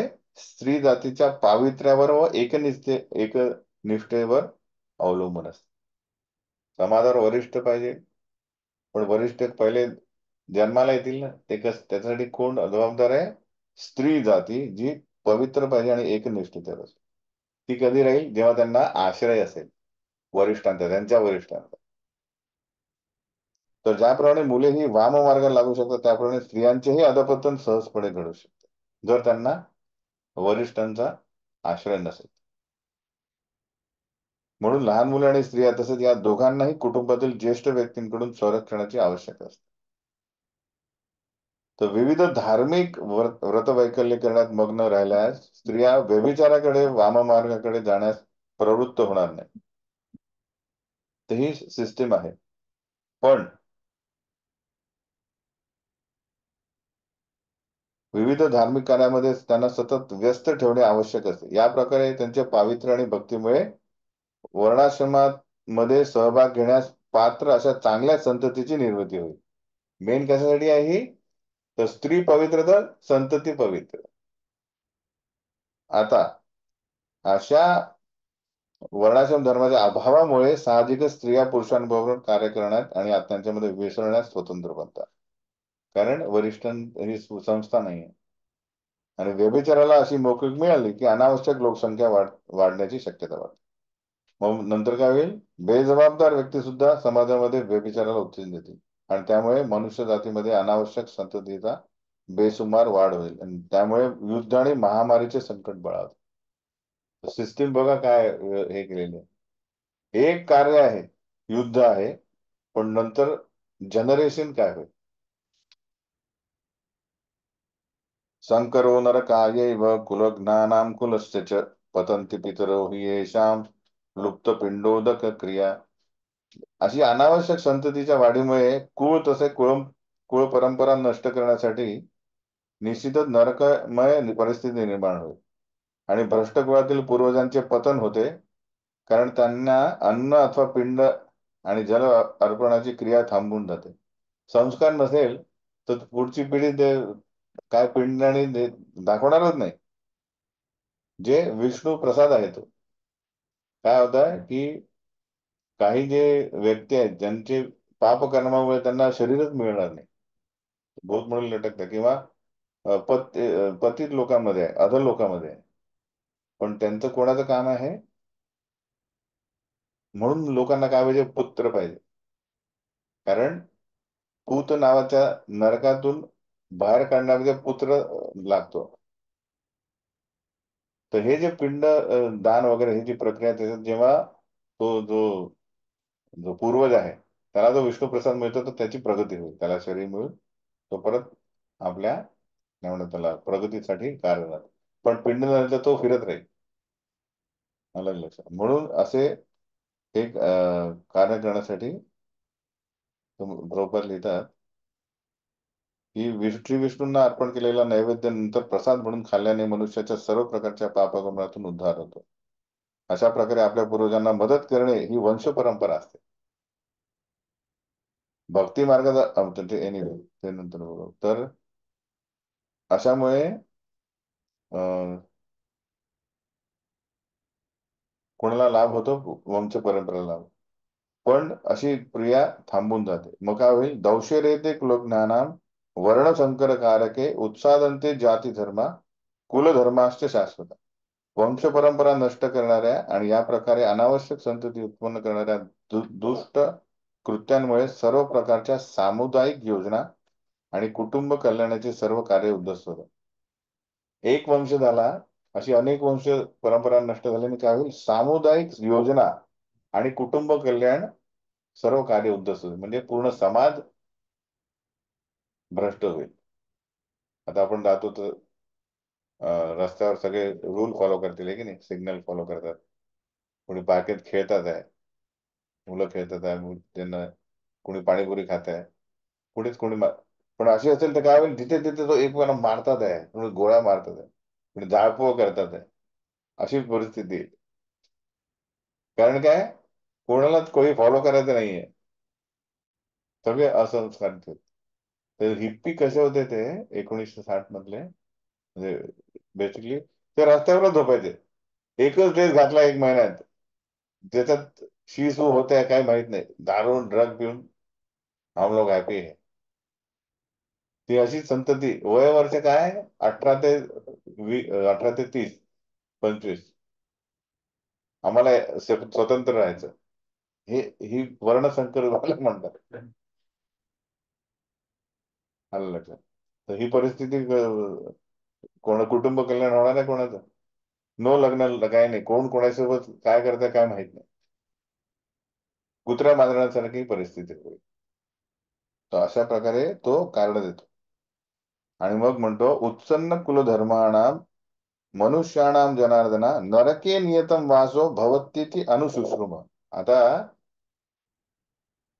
तो म्हणतो की गुरु शिष्य परंपरेद्वारे मी ऐकले आहे की कुल परंपरेचा विध्वंस करणारे नरकातच नित्य निवास करतात. म्हणजे तो काय म्हणतो, याला कारणीभूत मीठ आहे, म्हणजे मी नरकात जाईल. आणि याला पुष्टी काय दिली त्यांनी, मी गुरु शिष्य परंपरेत ऐकलंय, भवत्येति अनुशुश्रुम. तिथे आपण एकाच वेळेस दोन बघतोय गोष्टी, युद्ध न करण्यासाठी कारणे पण बघतोय, आणि दुसरं अर्जुनाची दिव्य अर्जुनाचे दिव्य गुण इथे दिसतात, की तो मनाने काही बोलत नाहीये, गुरु शिष्य परंपरेद्वारे ऐकलेले बोलतोय. ठीक आहे. तो बघतोय की अनासक्ती त्रैलोक्य राज्यस्थ नाही पाहिजे. ठीक आहे. आणि जो गुरु शिष्य परंपरेद्वारे ऐकलेलंच बोलतोय, तर हे त्याचे दिव्य गुण आहे. नंतर तो म्हणतो अहो बत महत् पापम कर्तुम व्यवसिता वयम यद्राज्य सुख लोभेन हंतुम स्वजनम उद्यता. आता तो इतका मोहात पडलेला की तो म्हणतो अरे रे रे, आम्ही भयंकर पाप करण्यात तयार झालोय. युद्ध म्हणजे त्याला पाप वाटते आता. आणि हे चमत्कारिक आहे, म्हणतो राज्यसुख भोगण्याच्या लोभाने उद्युक्त झाल्यामुळे आम्ही आमच्या नातलगांनाही मारण्यात तयार झालोय. तर आता बरोबर लिहितात की स्वार्थी हेतूने प्रेरित झाल्यामुळे मनुष्य आपल्या स्वतःच्या बंधूची, पित्याची आणि मातेची हत्या करण्यामध्ये पापकर्म करण्यास प्रवृत्त होऊ शकतो. जगाच्या इतिहासामध्ये अशी उदाहरणे आहेत, हे की नाही. राज्यपदासाठी आपल्या पिता माता बंधूंचा शिरच्छेद करण्यासाठी करणारी उदाहरणे आहेत. पण अर्जुन हा भगवंतांचा साधुवृत्तीयुक्त भक्त असल्यामुळे त्याला नेहमी नैतिक तत्वांची जाणीव असे, आणि म्हणून तो अशी कर्म करण्याचे टाळत असतो. ही नैतिकता बोलते त्याची, पण ही चांगली नाही. उदाहरण या सगळ्यांना कृष्ण काय म्हणतात आहे, की हे युद्ध धर्मयुद्ध आहे. समोरची जी बाजू आहे ते अधर्मी लोक आहेत, जे काय आहेत, जसा उदाहरण, जसा राजा तसा प्रजा, है की नाही. राजा जसा, आता आपण म्हणतो की आपल्यासोबत एखादा हिरो आहे, हिरोने एक टोपी घातली तर सगळे मार्केटमध्ये तशाच टोप्या येतात, येतात की नाही. किंवा टी शर्ट आलं तर सगळे टी शर्ट येतात. तर ते आपले काय झाले, राजे झाले. जसा राजा तसा प्रजा. त्यांनी अर्धी मिशी ठेवली किंवा दाढी ठेवली, मध्ये दाढी तर सगळ्यांनी दाढी ठेवली, हे की नाही. तर हा राजा दुर्योधन जर राजा झाला तर काय होईल, तुमच्यापैकी काय सांगू शकाल, काय होईल समाजामध्ये, काय वैशिष्ट्य म्हणजे विशेषरित्या काय होईल. एखादा तुमचा विचार, बुद्धी जरा चालवणार त्या बुद्धीला. स्त्रीला सन्मान राहणार नाही, त्याचं उदाहरण काही म्हणजे एखादं द्रौपदी. तर ते लोक काय करतील, बेसिकली दुर्योधनाची कोण आहे, वहिनी आहे ती द्रौपदी. तर काय राहील, कुटुंबामध्येच स्त्री जी आहे ती काय राहणार नाही, सुरक्षित राहणार नाही. एका घरामध्ये अधर्मी आहे जो राजा आहे, तो लोक म्हणते "अरे, राजा ने किया तो हम भी कर सकते". म्हणून असा अधर्मी राजाचा मृत्यू त्याला मारणे आवश्यक आहे. कारण मी कशासाठी आलोय, धर्म संस्थापनार्थाय संभवामी युगे युगे. असे अधर्मी लोक आले की मी येतो, मी याला आधीच मारलेलं आहे, फक्त तुम्ही काय व्हा, तो म्हणतो निमित्त मात्र हो. तर हे, या सगळ्या गोष्टींना श्रीकृष्ण आता पुढे 2 ते 18 हे जे अध्याय आहेत त्याच्यात आपल्याला अर्जुनाला काय करतात आहे, समजावून सांगतात की जीव याचं मेन कर्तव्य काय. तर आपला आहे स्वभाव, स्वधर्म, स्वभाव आणि स्वरूप, हे 3 गोष्टी आहेत. तर स्वधर्म म्हणजे काय, की आपली ऑक्युपेशनल ड्युटी, की काय काय करतो आपण, जे काय करतो आपण, टीचर आहोत किंवा अकाउंटंट आहोत, जे काय करतो ते आपलं काय झालंय, स्वधर्म करतोय, आपण ऑक्युपेशनल ड्युटी करतोय. आणि आपल्या विविध प्रकारच्या म्हणजे कित्येक जन्मांपासून आपण जे या 3 गुणांना प्रतिसाद देतोय. म्हणजे सत्वगुण आला तर लोक म्हणते चलो आता योगा करू, जपा करू.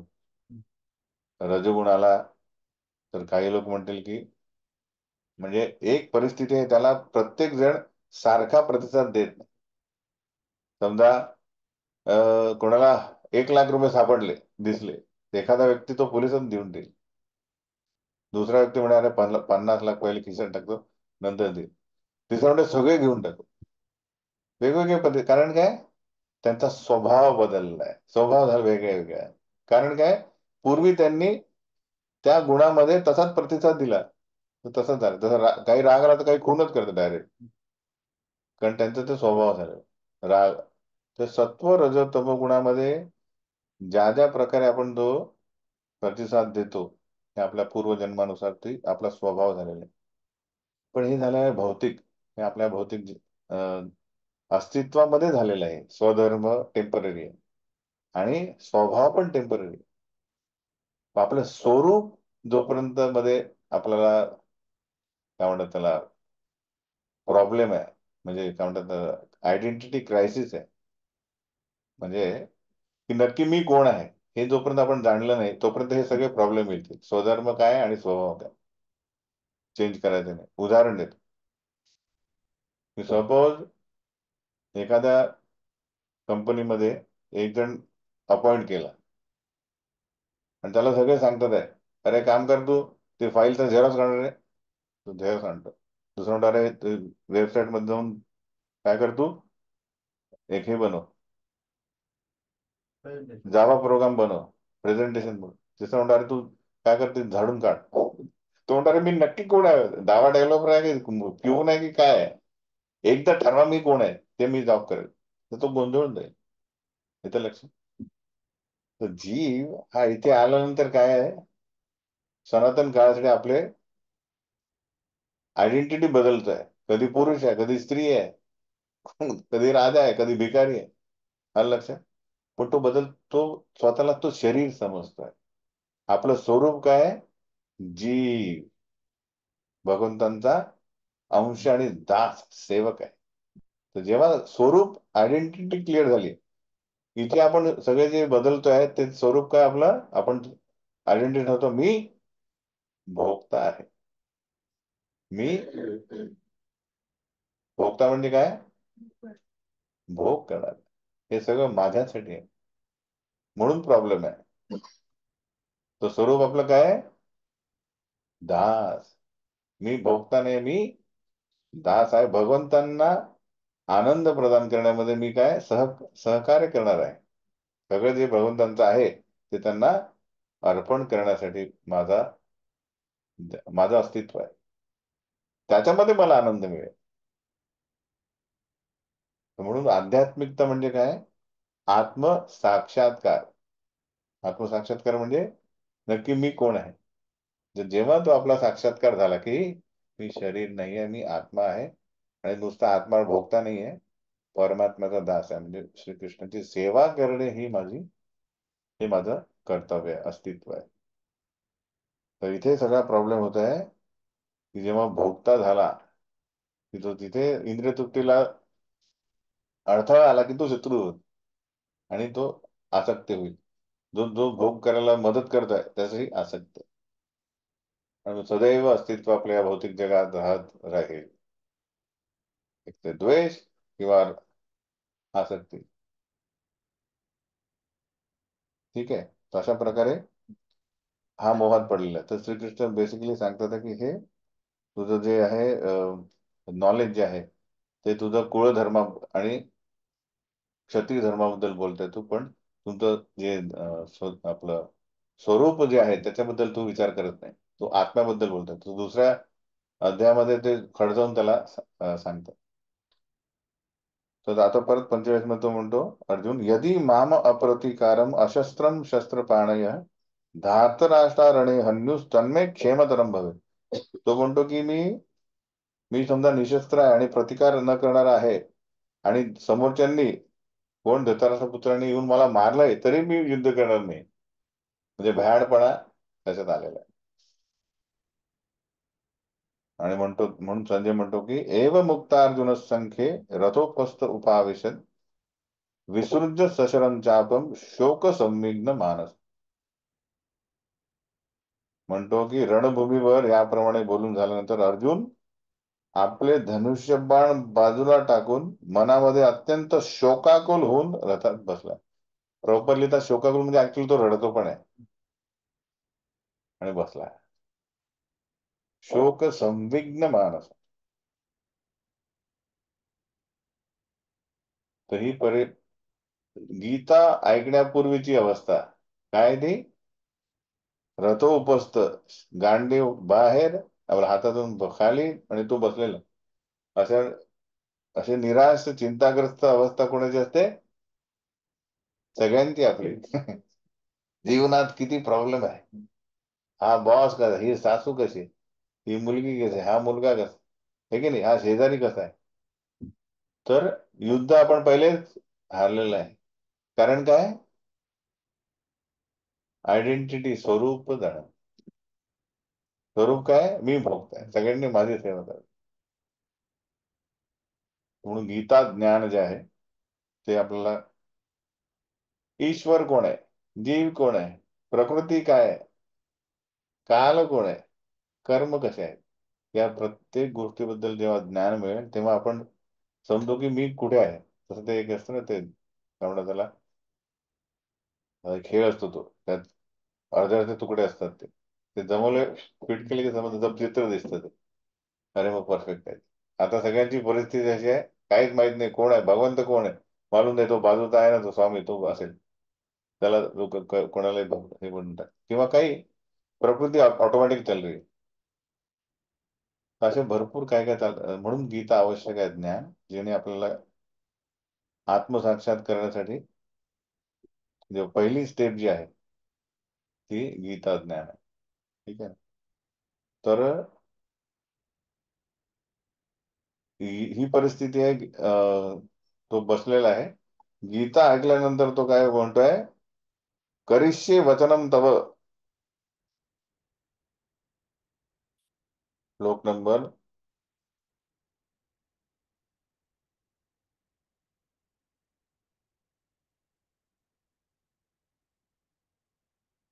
हम्म.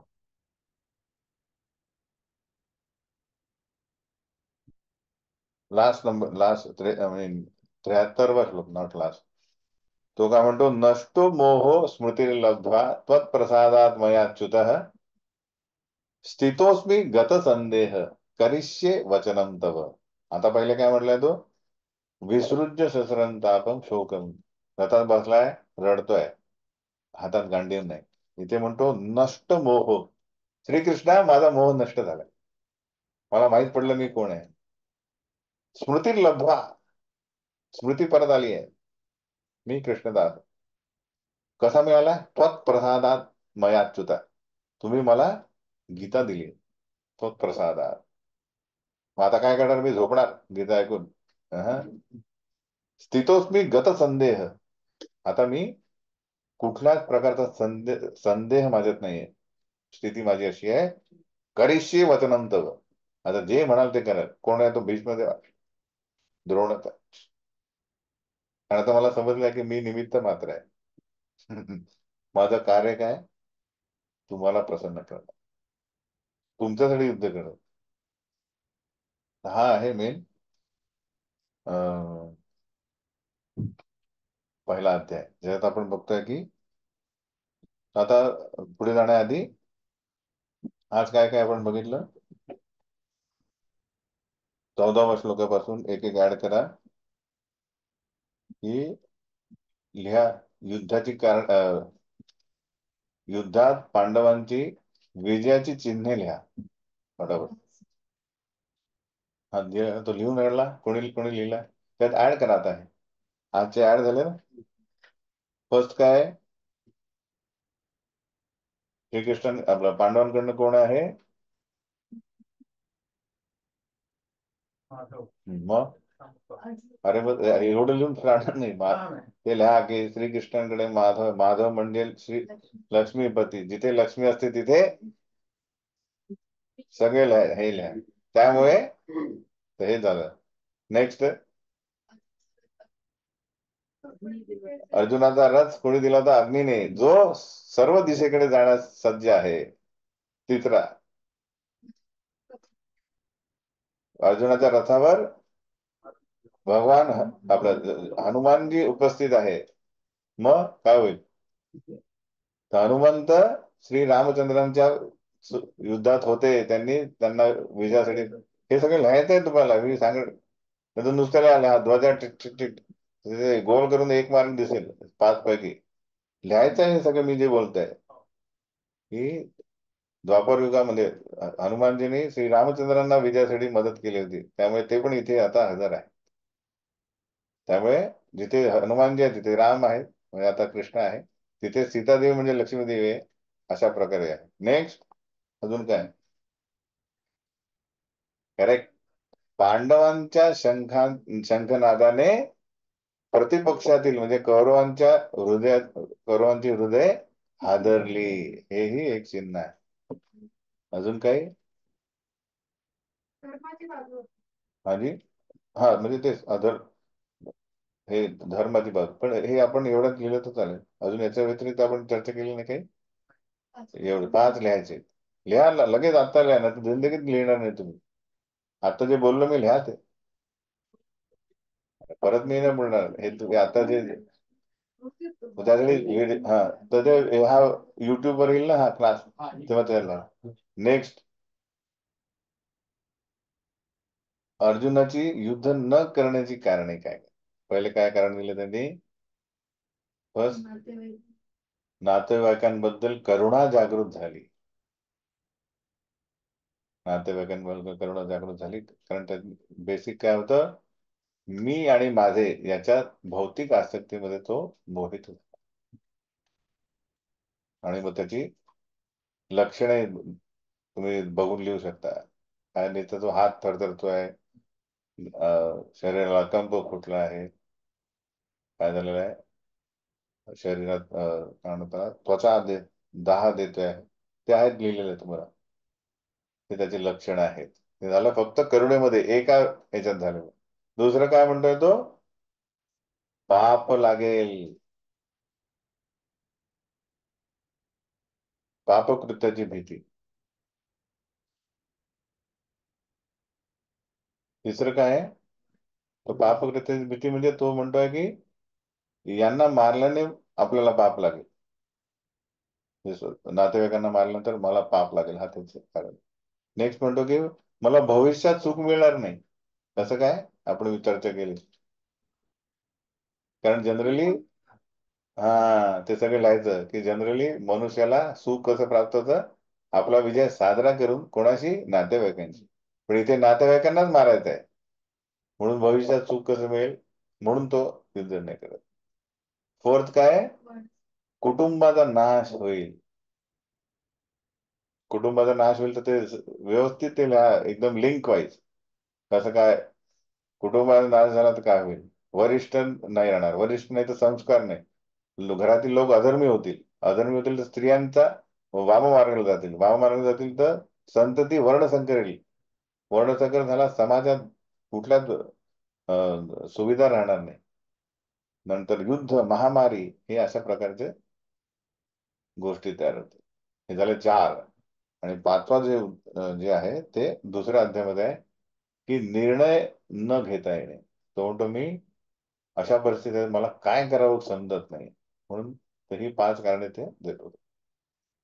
ही व्यवस्थित तुम्हाला लिहायची. आपण जे चर्चा केली ते परत बघा आणि लिहा.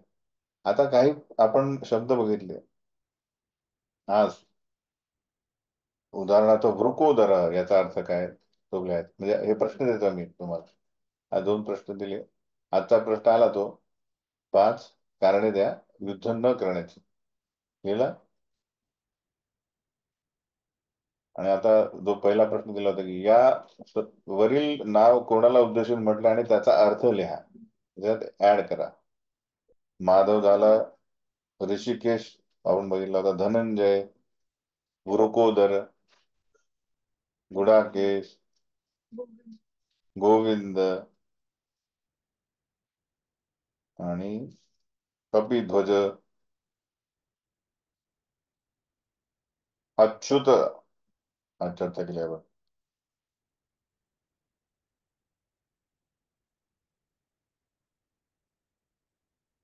गुडाकेश लिहिलं ना. हे सगळ्यांची हे लिहा.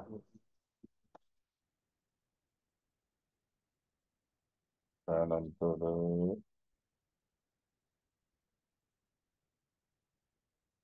केशव, आपण त्याच्यावर चर्चा केली नाही. तिसवा, निमित्ताने जे पश्यामी विपरीत विपरीत आणि केशव. केशव म्हणून काय वा? कारण केशी दैत्याचा त्यांनी श्रीकृष्णाने वध केला होता, म्हणून केशव म्हणून. तर अजून एक अर्थ आहे, क आणि ईश. म्हणजे क तर ब्रह्मा आणि शिवजी यांचे पण ते ईश स्वामी आहे. पण तो आपण याच्यात प्रभुपाद लिहितात केशी दैत्याचा वध करणार. तर केशव नाव.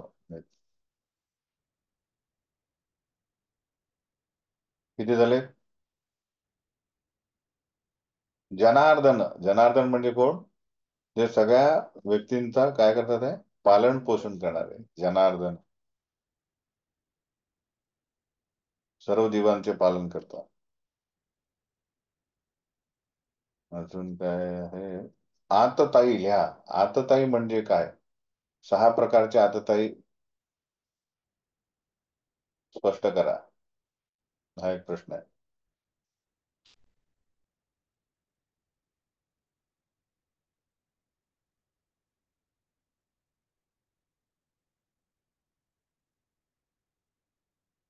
तर घरी गेल्यानंतर लगेच लागायचं प्रश्नाचं उत्तर, नाही तर एक दोन दिवसानंतर परत स्मृती चालली जाईल की काय झालं होतं, हे की नाही. आणि आता तुम्हाला पहिला प्रश्न या पहिल्या अध्यायासाठी, कशासाठी? Open book. ओपन बुक म्हणजे मोठा निबंध. काय लिहायचा आहे? वर्णसंकर कसा प्रस्थापित होतो, म्हणजे वर्णसंकर कसा निर्माण होईल, होतो. आता हा जो आता आपण, आणि त्याचा परिणाम काय होईल. वर्णसंकर कसा निर्माण होतो आणि त्याचा परिणाम कसा होतो, समाजात त्याचा परिणाम काय होतो, हा तुम्हाला एक ओपन बुक प्रश्न आहे. ओपन बुक प्रश्न म्हणजे हा 25 मार्काला येईल. तो तुम्हाला घरी लिहायचा आहे, पुस्तक उघडून लिहायचं आहे. त्यासाठी मी तुम्हाला हे पण दिलंय. काय दिलेलं आहे? कुठून चालू होतो हा? श्लोक नंबर 37 पासून, सॉरी नॉट कुलक्षय, 39 पासून ते 43 पर्यंत प्रभुपादांची तात्पर्य बघायची. 39 ते 43 त्यात प्रभुपाद सविस्तरपणे व्यवस्थित लिहितात, काय अवलंबन काय काय झालं, तर तो तुम्हाला व्यवस्थित वर्णसंकर कसा निर्माण होतो आणि त्याचा परिणाम समाजात कसा दिसेल हे लिहायचं. ओके. वर्णसंकर श्लोक नंबर, समाजात कसा दिसेल. तो अशा प्रकारे पहिला अध्याय आपला संपला. हा, म्हणजे ओपन बुक मध्ये 1 ते 6, आता 6 अध्याय होतील ना, त्याच्यात एक एक जिथे जिथे मला जायचं आहे ते एक एक प्रश्न देईल. अजून 3 प्रश्न येतील तुम्हाला. ते 4 प्रश्न झाले की 4 एकत्र लिहून सबमिट करणे, तर तुमचे 100 मार्काचा ओपन बुक झाला. ठीक आहे, आलं लक्षात. तर 25 मार्काचा प्रश्न म्हणजे उत्तर अपेक्षित किती आहे, किमान रजिस्टर तर पेज दाखवा, रजिस्टर दाखवा. हे समजा रजिस्टर आहे, तर याचे निदान 1 2 3 4 पानं जरी अपेक्षित आहे, याला 25 मार्क मिळते. तुम्ही लिहाल की अरे एवढं लिहून टाकतो, त्याला काही मिळणार नाही, कारण तुम्हाला बघून लिहायचं आहे. शब्द रचना करा ती कशी असते. ठीक आहे, लक्षात आलं. मिनिमम 4 पेज तुमचं उत्तर आलं पाहिजे. तुमच्या निबंध म्हणजे प्रत्येकाला समान नसायला पाहिजे, ना तर जरा कॉपी करा. निबंध कसा असतो, स्वतःच्या शब्दात लिहायचं असतं. हा, कल्पना म्हणजे कल्पना पण नाही, याच्यावर बेस कल्पना नाही. ठीक आहे, तर हा एक प्रश्न घ्या. नंतर जसं जसं आपण पुढे जाऊ, 2 3 4 5 जिथे मला आढळेल काही ते तुम्हाला मी सांगेल. तसे 4 प्रश्न म्हणजे ओपन बुक 100 मार्क झाले. नंतर मग आपण, तर हा झाला आपला पहिला अध्याय. अजून झालं नाही आहे, झाले रेडी, निघायला तयार झाले का सगळे? अध्याय दुसरा सुरू करायचा की नाही? हा, 7:45 झाले ना.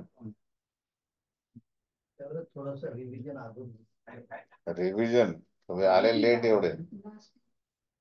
हा, विचारा आता प्रश्न, प्रश्न विचार.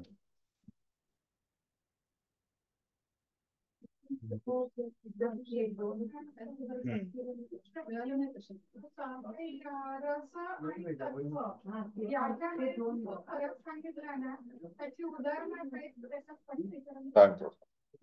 हा जो श्लोक नंबर आहे, अपर्याप्तम त्वदस्माकं बलम भीष्माभिरक्षितम, काळा कुठला श्लोक आहे तो? त्याच्यावर चर्चा आपण केली, ती परत आता करतोय, करू आपण. 10वा श्लोक आहे, तिथे काय शब्द आलाय? अपर्याप्तम त्वदस्माकं बलम भीष्माभिरक्षितम पर्याप्तम त्विदमेतेषाम बलम भीमाभिरक्षितम. तर 2 शब्द आहेत, अपर्याप्तम आणि पर्याप्तम. 10वा श्लोक. तर पहिल्यांदा म्हणजे अपर्याप्तम कोणाला, कोणाशी संबंधित आहे? भीष्मासोबत. आणि पर्याप्तम भीमास. तर बलदेव विद्याभूषण म्हणतात की भीष्म जे आहेत, लक्षात घ्या, नंतर परत विचारणार, भीष्म हे इतके पराक्रमी आहेत, त्यांनी सगळ्या युद्धामध्ये विजय प्राप्त केलाय, खूप अनुभवी व्यक्ती आहे. आणि त्यांच्यासोबत किती आहेत? 18 अक्षौहिणी सेना आहे. म्हणून बलदेव विद्याभूषण म्हणतात, दुर्योधन विचार करतो की भीमाच्या सुरक्षितेमध्ये 18 अक्षौहिणी सेना आपली अपर्याप्तम आहे, खूप आहे यांच्यासमोर पांडवांसोबत. कोण म्हणतात? दुर्योधन, बलदेव विद्याभूषणच्या तात्पर्यानुसार.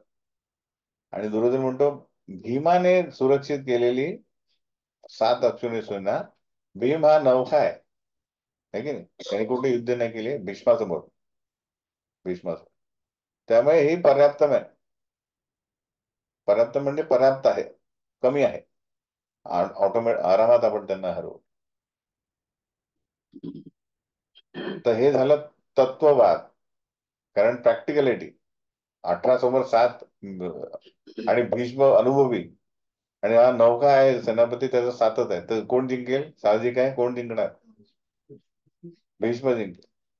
पण विश्वनाथ चक्रवर्ती ठाकूर हे काय, रसिक आचार्य आहे. ते म्हणतात नाही, माझं मत आहे की ज्याच्यात जिद्द आहे, झील आहे युद्ध करण्याचा, तो जिंकेल, त्याच्याकडे काही असो नसो. तर भीष्म जे आहे हे अनुभवी आहेत, पण त्यांना युद्धामध्ये इंटरेस्टच नाहीये काही प्रकार. कारण काय, त्यांना दिसतं की पांडव आणि कौरव माझे नातू आहेत, पण मला आपला काय म्हणतात त्याला, अन्न खाल्लं म्हणून मला युद्ध करायचं. त्यामुळे ते त्यांच्याकडे अनुभव आहे, पण तो उपयोगातच आणणार नाही. पण तिकडे भीम आहे, तो नौका आहे, पण तो तयार आहे. सापाच्या समजा अंगावर पाय दिला तर तो कसा उभा राहील मारायला, तसा तो प्रतिज्ञा घेतली त्यांनी की 100 कौरवांना मी मारेल, दुर्योधनाची मांडी फाडून त्याचं रक्त पिईल, अशी हे म्हणणारा तो जो आहे, तो जिंकेल की जो म्हणतो अरे वर्षा मारा. रस, रस म्हणजे जिद्द.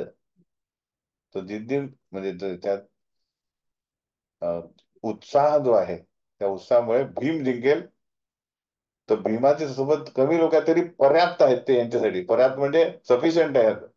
7 अक्षोणी सेना भीमासोबत जी आहे, त्याच्याकडे जी उत्साह जो आहे त्याच्यामुळे तो पर्याप्त आहे यांच्यासमोर. आणि यांच्यासमोर एवढी जी आहे सेना, 11 अक्षोहिणी, पण जो सेनापती आहे याच्यामध्ये युद्ध करण्याचा उत्साहच नाही, त्यामुळे अपर्याप्त आहे, कमी पडेल. 11 आहे तरी पण कमी पडेल त्यांच्यासमोर. असा हा त्या दोघांचा तात्पर्य देण्यात आला. हरे कृष्ण. अरे व्हॉइस येत नाही, कोण लिहिलं?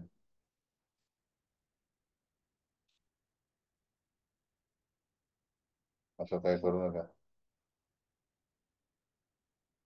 हा, ठीक आहे. तर यांना विचारू एकदा, मदत काहीतरी. हा, येतोय तिथे काही. हा, लक्षात घ्या, जे पण असतात त्यांनी तुमचा आवाज मोठा ठेवायचा. कसा ठेवायचा? 100% ठेवायचा. तेव्हा कोण ऐकायला येईल. काही काही लेटर ठेवतात 20 आणि मला बोलायला लावतात, असं नाही. तुम्हाला तुमचा आवाज पण मोठा करेल. ठीक आहे, तर आज आपला 2 क्लासमध्ये 1 अध्याय संपलाय. पुढे पाठ मागे सपाट करू नका, रेडी व्हा. आता तुम्ही 6वा अध्यायपर्यंत दिलं, पहिला अध्याय माहित नाही, दुसराही माहित नाही, 6वा माहिती आहे, असं नका व्हायला. सगळे रेडी ठेवा याच्यात, कशात? तुमच्या रजिस्टर मध्ये, आणि वाचत राहते. श्लोक आल्यानंतर रिपीट करायचे. हा, बोला. हा, तिथे पाठव. ठीक आहे, आता मी पहिले हे करतोय. हा, 1 सेकंड, स्टॉप करतो.